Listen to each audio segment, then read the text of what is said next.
Hi and hello everyone, today we are going to study about transport section of kidney.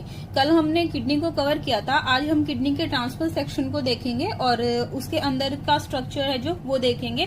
उसके बाद हम nephron के बारे में स्टडी करेंगे। ठीक है, उससे पहले हम कुछ चीजें समराइज कर लेते हैं, रिवाइज कर लेते हैं कल का।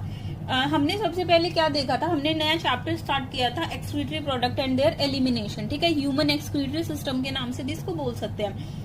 हमने इसमें सबसे पहले क्या देखा था, एक्सक्रीटरी प्रोडक्ट्स के बारे में देखा था। 3 टाइप के एक्सक्रीटरी प्रोडक्ट्स थे हमारे पास। एक था अमोनिया, दूसरा था यूरिया एंड थर्ड था यूरिक एसिड। ठीक है, अमोनिया जो है, जो ऑर्गेनिज्म अमोनिया एक्सक्रीट करेंगे उनको क्या बोला जाएगा, अमोनोटेलिक ऑर्गेनिज्म।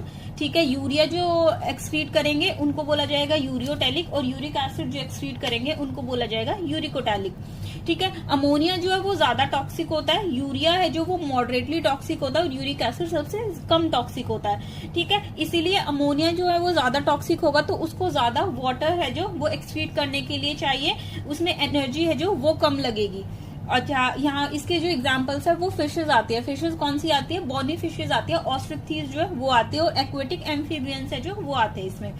अब यूरिया है जो वो वाटर ज्यादा चाहिए, मॉडरेटली टॉक्सिक है तो मॉडरेट वाटर चाहिए, और एनर्जी भी मॉडरेट ही चाहिए। ठीक है, इसका एग्जांपल कौन सा होता है, इसका एग्जांपल कौन सी होती है, फिशेज होती है, मेरीन फिशेज होती है, ऑस्ट्रिक्थीज होती है, सॉरी कॉन्ड्रिक्थीज होती है। कॉन्ड्रिक्थीज मतलब कि कार्टिलिजिनियस फिश होती है। ठीक है, उसके बाद मैमल्स भी इसी में आते हैं, एम्फीबियंस जो टेरेस्ट्रियल एम्फीबियंस होते हैं जो जमीन पे रहते हैं वो भी इसी में आते हैं। उसके बाद आता है यूरिक एसिड। यूरिक एसिड जो है वो लीस्ट टॉक्सिक है, इसीलिए इसको क्या चाहिए, लीस्ट वाटर चाहिए एक्सक्रीट करने के लिए, एनर्जी ज्यादा चाहिए। ठीक है, और ये किसकी फॉर्म में आएगा, पैलेट्स की फॉर्म में आएगा, पेस्ट की फॉर्म में आएगा, जैसे कि बर्ड्स हो गए, रेप्टाइल्स हो गए, स्नेल्स हो गई। ठीक है, उसके बाद इंसेक्ट्स है जो वो सारे इसमें आते हैं।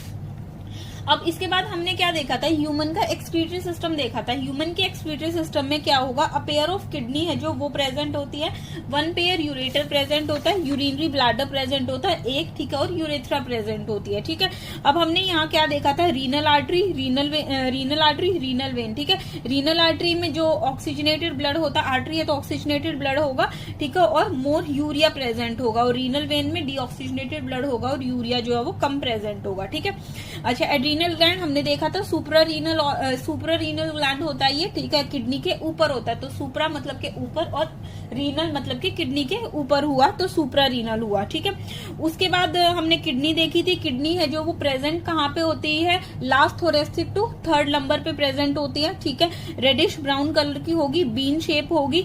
राइट किडनी जो है वो नीचे प्रेजेंट होगी, और लेफ्ट किडनी जो है वो स्लाइटली अपर साइड प्रेजेंट होगी, राइट हाइपरकॉन्ड्रियाक रीजन में प्रेजेंट होगी। ठीक है, 120 से 170 ग्राम की होती है ये। ठीक है, अच्छा, यहाँ ये क्या होता है, रेट्रोपेरिटोनियल ऑर्गन होता है। रेट्रोपेरिटोनियल ऑर्गन मतलब कि एक ही साइड से, इस वाली साइड से क्या होगा, ये शीत से कवर होगा, बाकी कवर नहीं होगा। ठीक है, इस वाली साइड से कवर नहीं होगा, जहां से हाइलम वाला स्पेस जो होगा, जहां से आर्टरीज वेन इसमें एंटर करेंगी। ठीक है, अब बात आती है डायमेंशंस की। डायमेंशंस की बात आती है तो 10 to 12 सेंटीमीटर लेंथ की होती है, 5 to 7 सेंटीमीटर विड्थ में होती है, और 2 to 3 सेंटीमीटर की थिकनेस होती है इसकी। ठीक है, अच्छा, उसके बाद आता है यूरेटर 1 पेयर होता है, और यूरोजेनाइटल होता है, किसमें, फ्रोक्स में होता है। ठीक है, अच्छा, ये यूरिन कैरी करता है कहाँ से, किडनी के ये पेल्विस रीजन से यूरिन कैरी करता है, वो हम स्टडी करेंगे फर्दर।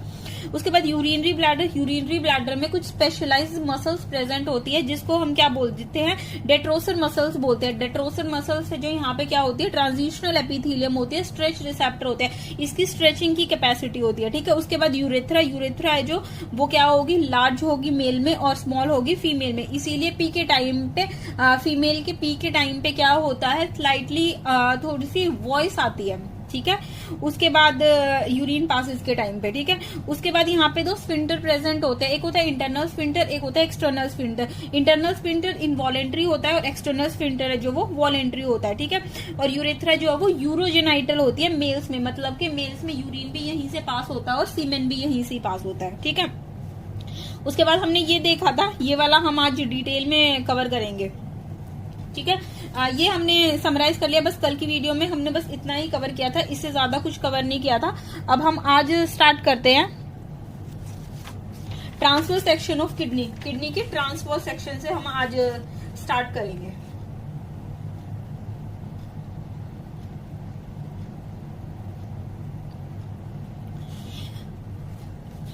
हमने कल देखा था कि ये जो है यहाँ पे किडनी के अंदर दो रीजन होते हैं, एक होता है कॉर्टेक्स वाला रीजन, एक होता है मेड्यूला वाला रीजन। ठीक है, तो ये वाला रीजन है, ये जो बाहर वाला रीजन है, ठीक है, ये वाला कौन सा रीजन है, कॉर्टेक्स वाला रीजन है, ये बाहर का रीजन है। और ये जो पिरामिड्स बने हुए हैं, ये ऐसे पिरामिड्स दिख रहे हैं ना, ये ऐसे पिरामिड्स जो बने हुए हैं, ये वाला मेड्यूला वाला रीजन है।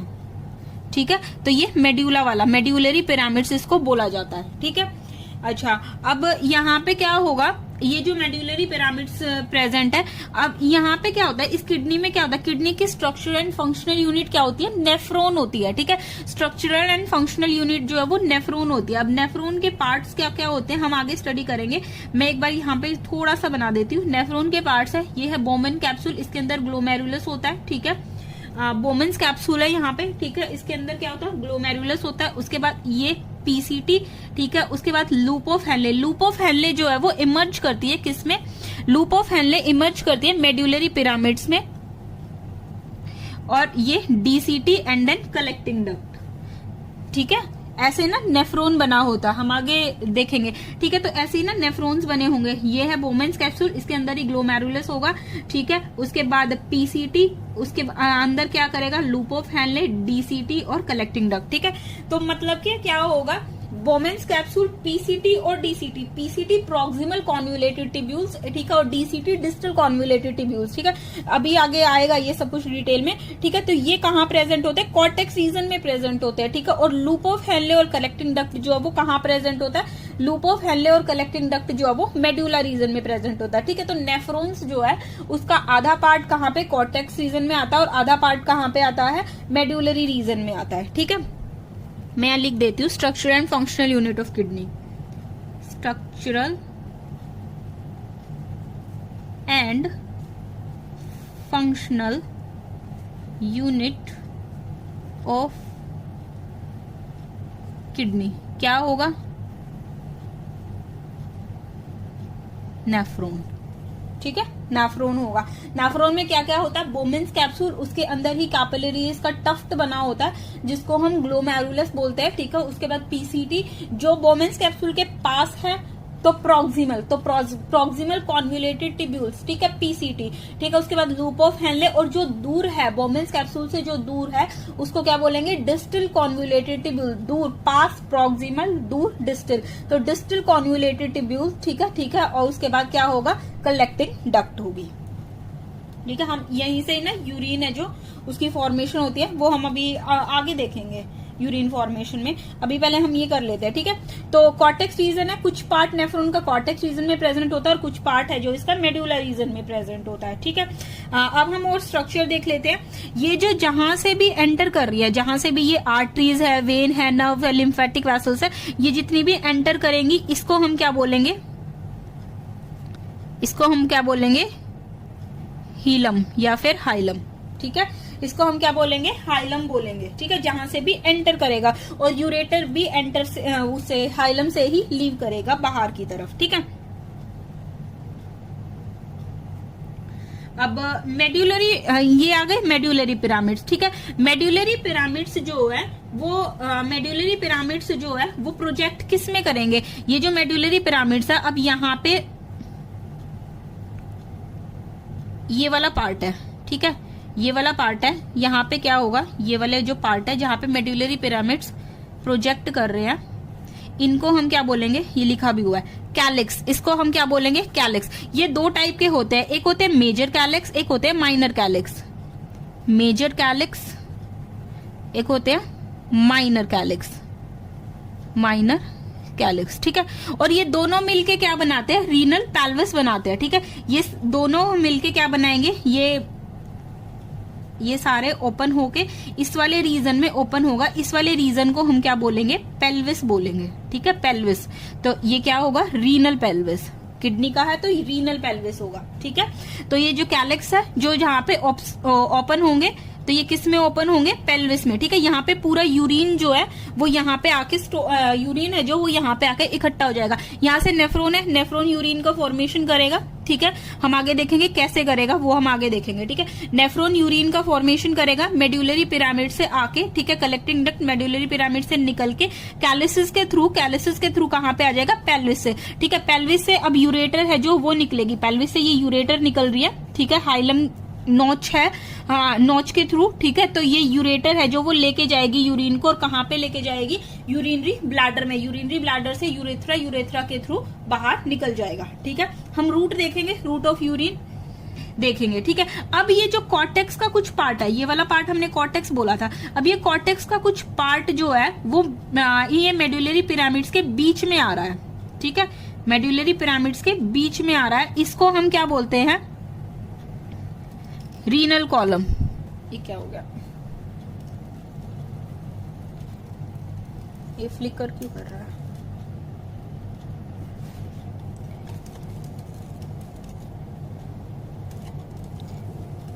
जस्ट अ सेकेंड, ये लूज हो गई है लगता है।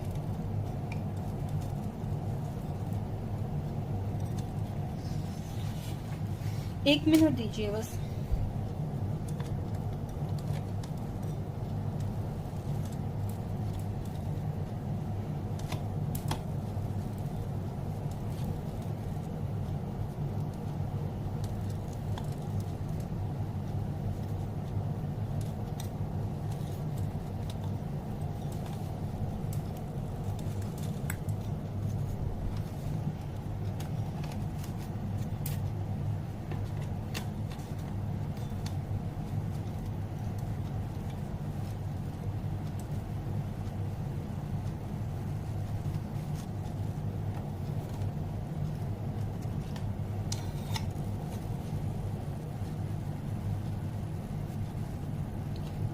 अभी ठीक है। हाँ, तो हम कहाँ थे, रीनल पेल्विस, रीनल पेल्विस से अब क्या होगा, नहीं, हम यहाँ थे कॉलम पे, कॉलम, रीनल कॉलम, ठीक है। ये जो कॉर्टेक्स का कुछ रीजन जो है वो मेड्यूलरी पिरामिड्स के बीच में आ रहा है, ठीक है। तो ये जो कॉलम है इनको क्या बोलेंगे, रीनल कॉलम, ठीक है। इसका दूसरा नाम क्या होता है, कॉलम ऑफ बर्टीनी, कॉलम ऑफ बर्टीनी, ठीक है। मेड्यूलरी पिरामिड्स के बीच में ये जो रीनल कॉलम बनाएगा तो इसका नाम क्या होगा, कॉलम ऑफ बर्टीनी, ठीक है। अब हम ये कवर हो गया है, ठीक है। अब हम एक बार ये रीनल कैप्सूल तो कवरिंग होती है, किससे बनी होती है, ये जो कवरिंग है ये किससे बनी होती है, एडिपोज टिश्यू से बनी होती है, एडिपोज टिश्यू से बनी होती है। Dense fibrous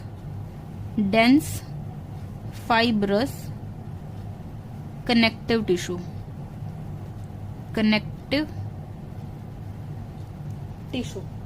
dense fibrous connective tissue से बनी होगी, ठीक है। बाकी तो पूरा कवर हो गया, ये रीनल आर्टरी, रीनल वेन, ये हम कवर कर चुके हैं, ठीक है। ये कवर हो गया, ये समझ आया पूरा किडनी के अंदर का स्ट्रक्चर क्या क्या है, कैसे प्रेजेंट होता है, ठीक है। अब हम रूट ऑफ यूरिन लिख लेते हैं एक बार, आ रहा है क्या,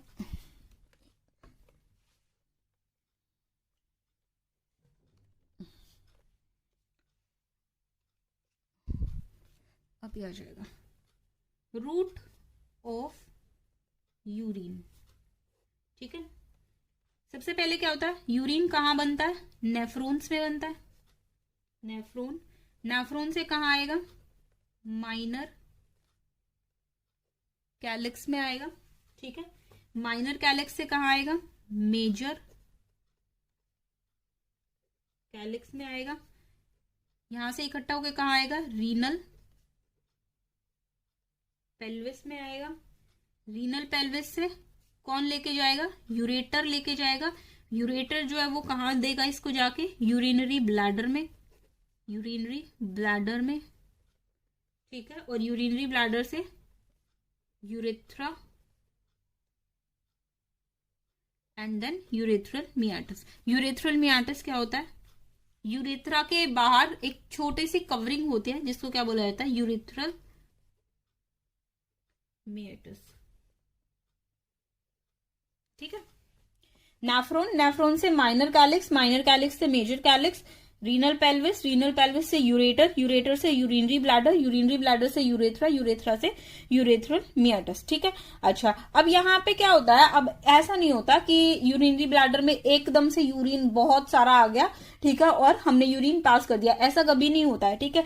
ब्लड है जो वो फिल्ट्रेशन कॉन्टिन्यूअसली फिल्ट्रेट करता रहता है। हमारी बॉडी हमारी किडनी जो है वो कॉन्टिन्यूअसली क्या करेंगी, ब्लड को फिल्ट्रेट करेंगी। ठीक है। ब्लड में फिल्ट्रेशन होती रहेगी, वहां से क्या होगा, यूरिन जो है वो उसका सिक्रीशन होगा। ठीक है। यूरिन का प्रोडक्शन और सिक्रीशन होगा। ठीक है। और उसके बाद यूरिन में जो भी इलेक्ट्रोलाइट्स है, ठीक है, वो सारे बॉडी में सिक्रीट हो जाएंगे। ठीक है। वापस उसके बाद कुछ अमाउंट ऑफ यूरिया है जो वो वापस बॉडी में चला जाता है, जिससे हम क्या बोलते हैं, जो हम किस में स्टडी करेंगे, काउंटर करंट मैकेनिज्म में स्टडी करेंगे। ठीक है। इसी चैप्टर में। उसके बाद कुछ amount of water, 99% of water जो है वो वापस रीएब्जॉर्ब हो जाता है हमारी बॉडी में ही। ठीक है, वरना कमी हो जाएगी। उसके बाद ड्रॉप बाय ड्रॉप है जो वो फिल्ट्रेट होता रहता है और यूरिनरी ब्लैडर में इकट्ठा होता रहता है। ठीक है। जब यूरिनरी ब्लैडर में कलेक्शन हो गया, अब उसमें क्या होती है, स्ट्रेचिंग की कैपेसिटी होती है, अब स्ट्रेच होगा। ठीक है। उसके बाद क्या हुआ, मतलब कि मैक्सिमम स्ट्रेचिंग हो गई। ठीक है। अब उसके बाद स्ट्रेचिंग नहीं हो सकती, तो क्या होगा, उसमें जो स्ट्रेच रिसेप्टर्स होंगे वो सिग्नल लेके जाएंगे हमारे किसके पास, ब्रेन के पास। ब्रेन में भी सीएनएस, सेंट्रल नर्वस सिस्टम के पास लेके जाएंगे। ठीक है। वहां से फिर क्या होगा, मोटर नर्व जो है वो कमांड लेके आएगी। ठीक है। और देन अर्ज होगी किसकी, यूरिन पासेज की। ठीक है। तो यूरिनरी ब्लैडर से यूरिन जो है वो यूरेथ्रा में जाएगा एंड देन यूरेथ्रल मियाटस। ठीक है। This is all about transfer section. नहीं, ये ट्रांसफर सेक्शन नहीं, एक्चुअली लॉन्गिट्यूडनल सेक्शन है। ठीक है। मैं गलत बोल रही थी इतने टाइम से। Longitudinal section of kidney. ठीक है। ये किडनी के हमने अंदर का पूरा समझ लिया, यूरिन का रूट भी समझ लिया, हम यूरिन का प्रोडक्शन भी समझेंगे, फॉर्मेशन समझेंगे कि यूरिन जो है वो बनता कैसे है। ठीक है। उससे पहले हम नेफ्रॉन का डायग्राम समझ लेते हैं एक बार। उससे पहले हम नेफ्रॉन समझ लेते हैं। ठीक है। ये नेफ्रॉन है, ऐसे ही रखना पड़ेगा।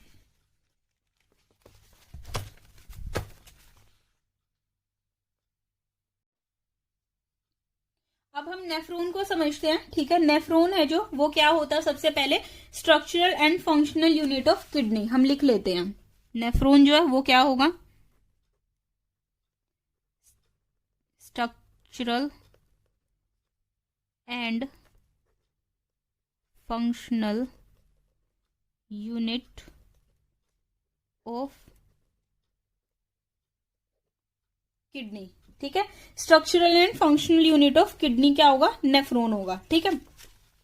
अब नेफ्रॉन में क्या क्या प्रेजेंट होता है, सबसे पहले क्या प्रेजेंट होता है नेफ्रॉन में, उससे पहले हम क्या लिख लेते हैं, नेफ्रॉन है जो ये प्रेजेंट कितने होते हैं, क्वांटिटी कितनी होती है, नीचे लिखते हैं 1 million in each kidney.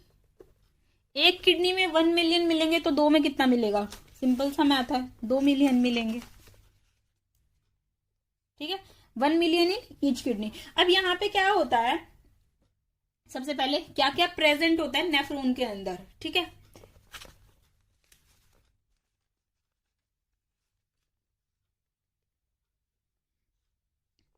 Nephron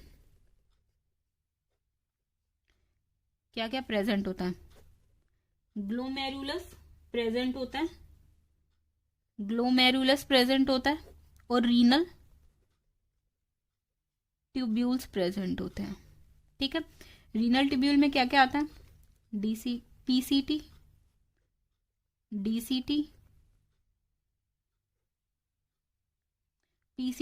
DCT, loop of Henley और सीटी,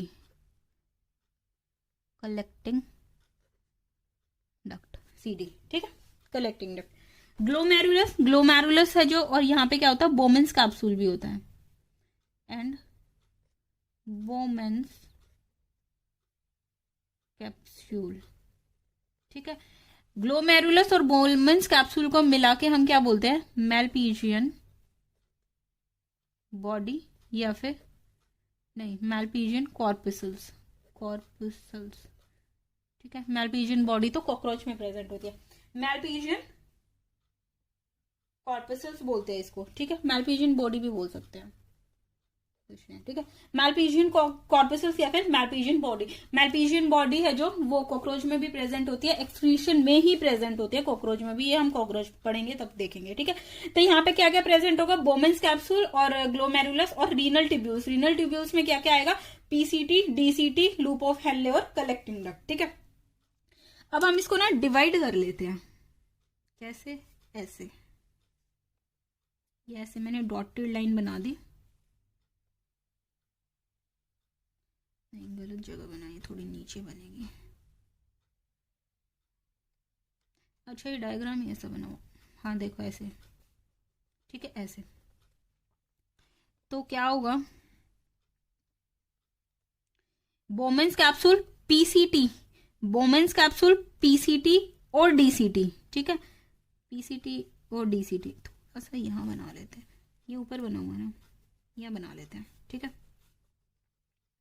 बोमेन्स कैप्सूल पीसीटी डीसीटी कहाँ प्रेजेंट होंगे, कॉर्टेक्स रीजन में प्रेजेंट होंगे। कॉर्टेक्स रीजन है ये वाला, मेड्यूला रीजन है, ठीक है। तो कॉर्टेक्स रीजन में क्या क्या प्रेजेंट होगा, बोमेन्स कैप्सूल, ग्लोमेरुलस, पीसीटी और डीसीटी, प्रॉक्सिमल कॉन्वोल्यूटेड ट्यूब्यूल और डिस्टल कॉन्वोल्यूटेड ट्यूब्यूल, ठीक है। उसके बाद मेड्यूला रीजन में क्या प्रेजेंट होगा, लूप ऑफ हेनले और कलेक्टिंग डक्ट्स जो है वो कहाँ प्रेजेंट होगी, मेड्यूला रीजन में प्रेजेंट होंगी, ठीक है। अब क्या होता है, हम इसके स्ट्रक्चर को स्टडी करते हैं।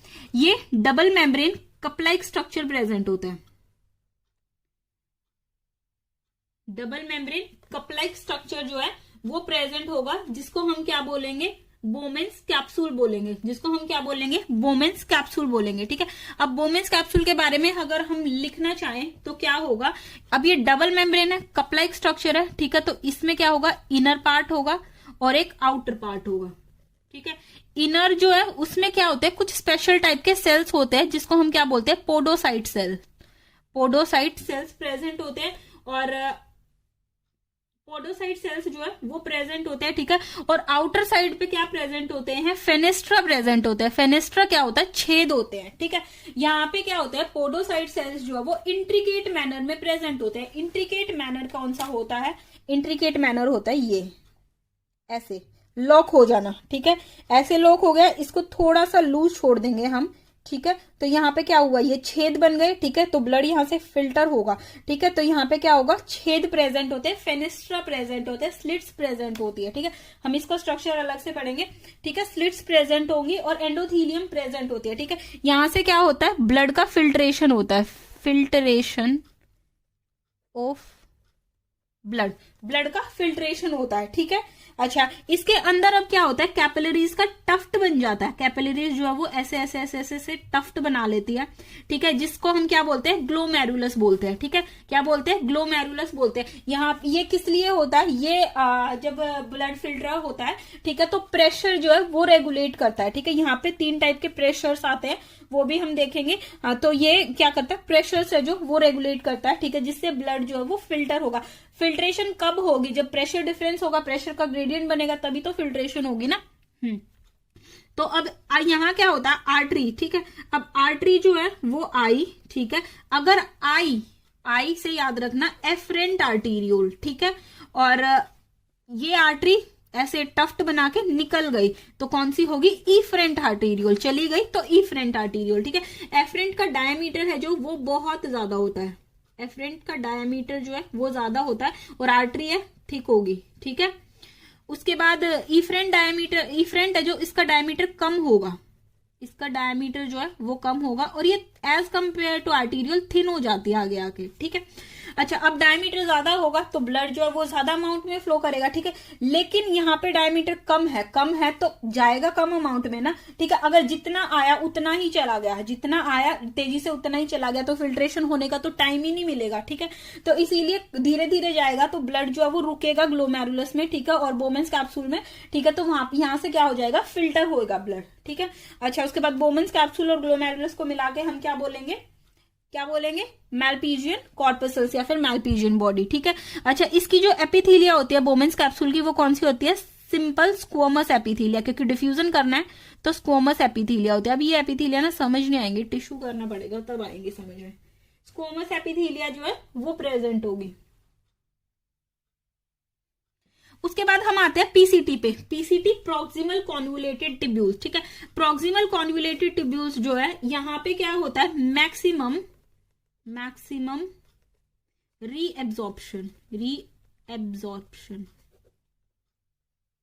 मैक्सिमम रीएब्जॉर्प्शन होता है। जितने भी इलेक्ट्रोलाइट्स हैं, ठीक है, वाटर है, वो सारा ना यहाँ पे रीएब्जॉर्ब हो जाता है। तो एनसीईआरटी में लाइन लिखी हुई है, 99% रीएब्जॉर्प्शन जो है वो कहाँ पे होता है, पीसीटी में होता है, ठीक है, प्रॉक्सिमल कॉन्वुलेटेड टिब्यूल्स में होता है। अब आता है डीसीटी। डीसीटी है जो यहाँ पे क्या होता है, कंडीशनल रीएब्जॉर्प्शन। कंडीशनल रीएब्जॉर्प्शन का मतलब क्या होता है, कंडीशनल रीएब्जॉर्प्शन का मतलब क्या होता है, कंडीशनल रीएब्जॉर्प्शन का मतलब है कि अगर बॉडी में पानी कम है तो बॉडी को नीड है पानी की, ठीक है। तो मतलब ये कंडीशन वाली बात है ना, कंडीशन लग गई हम, अगर बॉडी में पानी कम है तो ये वापस कहां से, डीसीटी से क्या करेगा, डीसीटी से रीएब्जॉर्ब कर लेगा, ठीक है। और अगर बॉडी में पानी इनफ है, ठीक है, पानी की कमी नहीं है, तो चला जाएगा पानी, ठीक है। तो वाटर जो है वो चला जाएगा। ये कब रीएब्जॉर्ब करेगा, कंडीशनल रीएब्जॉर्प्शन होगा यहाँ पे, ठीक है, जब जरूरत पड़ेगी तभी रीएब्जॉर्ब होगा, ठीक है। अब आता है लूप ऑफ हेनले, ठीक है। लूप ऑफ हेनले जो है वो क्या होगा, लूप ऑफ हेनले, ठीक है। लूप ऑफ हेनले में क्या होता है, दो पार्ट होते हैं, एक होता है ascending limb of loop of Henley, एक होता है descending limb of loop of Henley. Descending का मतलब नीचे उतरना, असेंडिंग का मतलब ऊपर चढ़ना, ठीक है। तो ascending limb of loop of Henley जो है ये क्या होता है, मोर परमिएबल होता है, किसके लिए, मोर, ऐसे एरो बना देती हूं मैं, परमिएबल टू वाटर, ठीक है। वाटर के लिए ज्यादा परमिएबल होता है, मतलब कि ये वाटर को क्या करेगा, नहीं सॉरी उल्टा लिख दिया, less permeable to water. Ascending limb of loop of Henle less permeable to water होगा, more permeable to electrolyte, more permeable to electrolytes. Electrolyte के लिए ज्यादा परमिएबल होगा और वाटर के लिए कम परमिएबल होगा, ठीक है। अब ये यहाँ पे क्या करेगा, वाटर के लिए कम परमिएबल है, ठीक है, तो वाटर को अलाउ नहीं करेगा, इलेक्ट्रोलाइट्स को अलाउ कर देगा, ठीक है। इलेक्ट्रोलाइट्स को क्या कर देगा, जाने के लिए अलाउ कर देगा, और वाटर के लिए अलाउ नहीं करेगा, वाटर जाने नहीं देगा। तो यहाँ पे यूरिन जो है वो कैसा होगा, मोर कॉन्सेंट्रेटेड यूरिन होगा, ठीक है। कॉन्सेंट्रेटेड ज्यादा होगा ना, क्योंकि इलेक्ट्रोलाइट्स जो है वो चली जाएंगे यहाँ से यूरिन में और वाटर नहीं जाएगा, ठीक है। तो मोर कॉन्सेंट्रेटेड वो होगा, यूरिन होगा, ठीक है। और डिसेंडिंग लूप ऑफ हेनले जो है वो क्या होगा, more permeable to water. Water के लिए ज्यादा परमिएबल होगा, तो यहाँ पे यूरिन जो है वो कैसा होगा, डाइल्यूट यूरिन होगा, ठीक है। अब ये वाला पार्ट जो है इसको हम क्या बोलते हैं, ये एक्स लिखा हुआ है, कलेक्टिंग डक्ट, ठीक है। कलेक्टिंग डक्ट जो है वो क्या करेगा, वाटर भी रीएब्जॉर्ब करता है और यूरिया एक्सचेंज करता है, यूरिया रीएब्जॉर्ब करता है, ठीक है, यूरिया को रीएब्जॉर्ब करेगा, ठीक है। अभी हॉर्मोन्स हम बाद में पढ़ेंगे।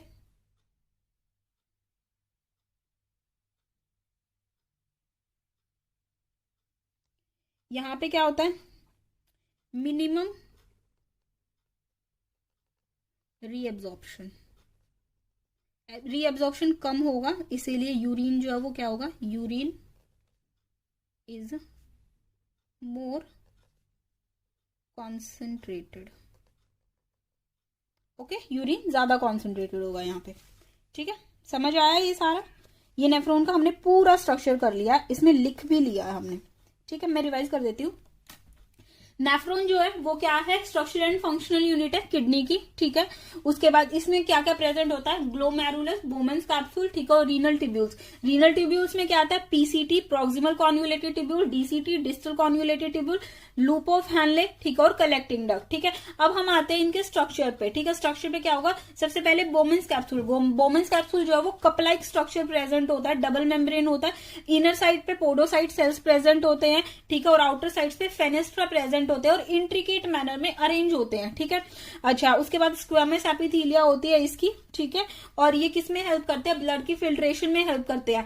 अच्छा, उसके बाद ग्लोमेरुलस आर्टीरियोल्स जो है उसका टफ्ट बन जाता है। जो आई आर्टीरियोल वो कौन से होते हैं, एफरेंट आर्टीरियोल, और जो गई वो इफरेंट आर्टीरियोल, ठीक है। टफ्ट बना के निकलेगी, डायमीटर वो एफरेंट आर्टीरियोल का डायमीटर ज्यादा होगा और इफरेंट आर्टीरियोल का डायमीटर कम होगा, तभी ये ब्लड फिल्ट्रेशन में हेल्प करेंगे, क्योंकि यहाँ पे क्या होगा, प्रेशर ग्रेडियंट बनेगा, ठीक है। उसके बाद बोमेन्स कैप्सूल और ग्लोमेरुलस को मिला के क्या बोला जाता है, मैल्पीजियन कॉर्पसल्स या फिर मैल्पीजियन बॉडी बोला जाता है, ठीक है। अब आता है proximal convoluted tubule. Proximal convoluted tubule क्या होता है, जितने भी इलेक्ट्रोलाइट्स है, वाटर है, ठीक है, अच्छा, इंपॉर्टेंट सब्सटेंस है, वो सारे क्या हो जाएंगे, यहाँ से रीएब्जॉर्ब हो जाएंगे। तो 99% रीएब्जॉर्प्शन जो है वो पीसीटी से होता है, ठीक है, मैक्सिमम रीएब्जॉर्प्शन होगा यहाँ से, ठीक है। उसके बाद डीसीटी जो है वहां पे क्या होगा, कंडीशनल रीएब्जॉर्प्शन होगा, ठीक है। और ये वाला पार्ट जो है वो कहाँ प्रेजेंट होता है, कॉर्टेक्स रीजन में प्रेजेंट होता है किडनी के। अब मेड्यूलर रीजन की बात करें तो यहाँ पे क्या होगा, loop of Henle. Loop of Henle में दो लिम्ब होते हैं, एक होता है ascending limb of loop of Henle, एक होता है descending limb of loop of Henle. जो नीचे आ रहा है वो डिसेंडिंग लिम्ब, ठीक है, और जो ऊपर जा रहा है वो असेंडिंग लिम्ब, ठीक है। ये यहाँ से थिक सेगमेंट होता है और यहाँ से थिन सेगमेंट होता है, नीचे से थिन सेगमेंट। अभी हम काउंटर करंट मैकेनिज्म पढ़ेंगे ना, तो भी उसमें भी दोबारा आएगा ये, ठीक है। अच्छा, अब loop of Henle. Loop of Henle है जो, वहां पे मिनिमम रीएब्जॉर्प्शन होता है, इसीलिए यूरिन जो है वो कॉन्सेंट्रेशन यूरिन की यहीं से होती है, ठीक है। अब डिसेंडिंग लूप ऑफ हैनले जो है वो क्या होगा, limb of loop of Henle जो है वो क्या होगा, मोर परमिएबल होगा वाटर के लिए और लेस परमिएबल होगा इलेक्ट्रोलाइट्स के लिए, ठीक है। तो वाटर को अलाउ कर देगा जाने के लिए और इलेक्ट्रोलाइट्स है जो उनको अलाउ नहीं करेगा, तो यूरिन जो है वो मोर डाइल्यूट हो जाएगा इस वाले रीजन में, ठीक है। उसके बाद क्या होगा, ascending limb of loop of Henle. Ascending limb of loop of Henle जो है वो क्या होगा, लेस परमिएबल होगा वाटर के लिए और मोर परमिएबल होगा इलेक्ट्रोलाइट्स के लिए, ठीक है। तो यहां से क्या करेगा, पानी को जाने नहीं देगा और इलेक्ट्रोलाइट्स को जाने देगा, ठीक है। उसके बाद क्या होगा, उसके बाद क्या आता है, कलेक्टिंग डक्ट। कलेक्टिंग डक्ट जो है वो यूरिया का रीएब्जॉर्प्शन और एक्सचेंज करेगी, बैलेंस कर लेता है, ठीक है। अब यहाँ पे कुछ हॉर्मोन्स काम करते हैं, वो हम बाद में देखेंगे। अब हम दो टाइप के नेफ्रॉन देख लेते हैं। नेफ्रॉन भी दो टाइप के होते हैं, हम दो टाइप के नेफ्रॉन्स देख लेते हैं, ऐसे देख लेते हैं। एक होता है कॉर्टिकल नेफ्रॉन, कॉर्टिकल नेफ्रॉन। एक होता है जक्स्टा मेड्यूलरी नेफ्रॉन।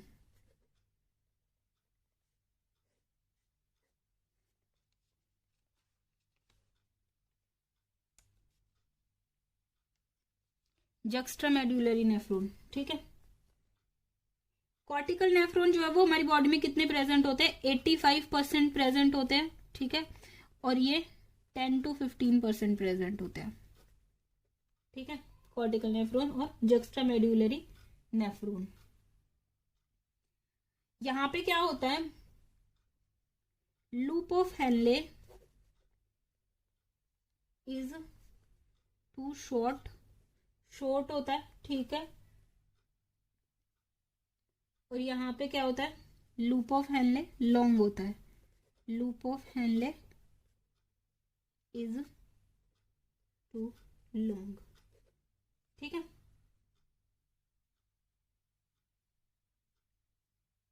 यहाँ पे क्या होता है, वासा रेक्टा हाईली रिड्यूस्ड या फिर और एब्सेंट, ठीक है। यहाँ पे वासा रेक्टा प्रेजेंट होती है, वासा रेक्टा इज प्रेजेंट। वासा रेक्टा क्या होती है, मैं बताती हूँ। देखो ये वाला क्या है, लूप ऑफ हैनले, ठीक है।